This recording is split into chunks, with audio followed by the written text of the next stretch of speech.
Hello everyone, I'm Taylor Bambico. I'm an author of young adult urban fantasy, adult thriller, and erotica. For today's simple and honest review, I'm going to be going over the 5th generation Glock 19. Now before I get started, I'm going to make sure this firearm is clear.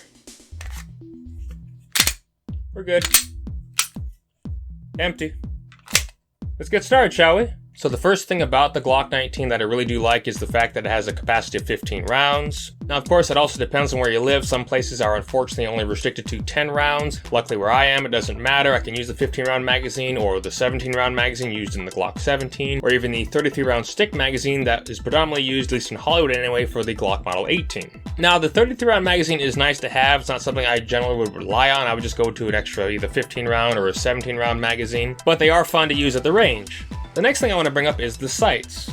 Generally when you buy a Glock, it's just going to come with the plastic sights. This one, however, did come with the Ameriglow night sights. Now, even if it did come with just the standard sights on it, it's not too difficult to have someone put on night sights for you. Now, with the exception of a Glock you're going to be using for competition, I would definitely recommend getting night sights.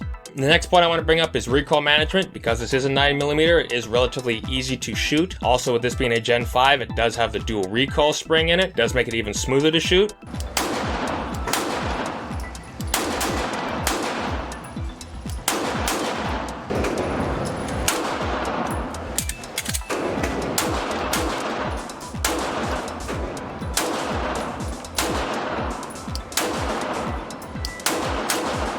Real quick, this is what I mean by dual recoil springs. And because of the lower recoil, this is a great gun for beginners. Now on to my fourth point, the cost of this particular firearm. Now this particular version with the night sights is generally going to be about $600 to $700. Now of course, considering what's going on, finding 19s is a bit more difficult than normal. In normal conditions, this gun is very easy to find. However, I have not seen many Gen 5s available. I haven't seen a lot of Gen 3s, however. Now if you can find a used 19, it's generally going to be much cheaper. Usually I've seen them go for, depending on what variant it is and the condition, anywhere from about $400 to $500.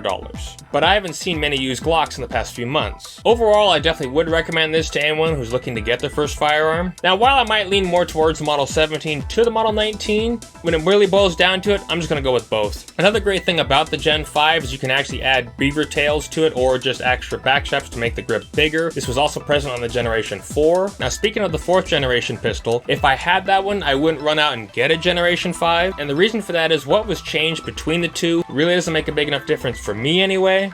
I mean, they did remove the finger groove, so it's like a 1st or 2nd generation pistol. They made the slide catch ambidextrous, which for me isn't really an issue, being I run the slide. The magazine follower is now orange. That's just to indicate when the magazine is empty. From what I understand anyway, that's what I heard. When you're shooting, last shot, it's gonna lock open.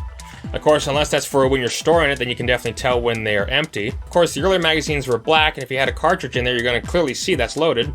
And as I said, the ambidextrous safety doesn't matter to me, considering I just run the slide. Well, that was my simple and honest review on the 5th generation Glock 19. Hope you enjoyed it. If you did, consider subscribing if you haven't already. Click that bell icon so you're notified when I upload new content. Leave any comments you have in the section below, and have a good day. See ya!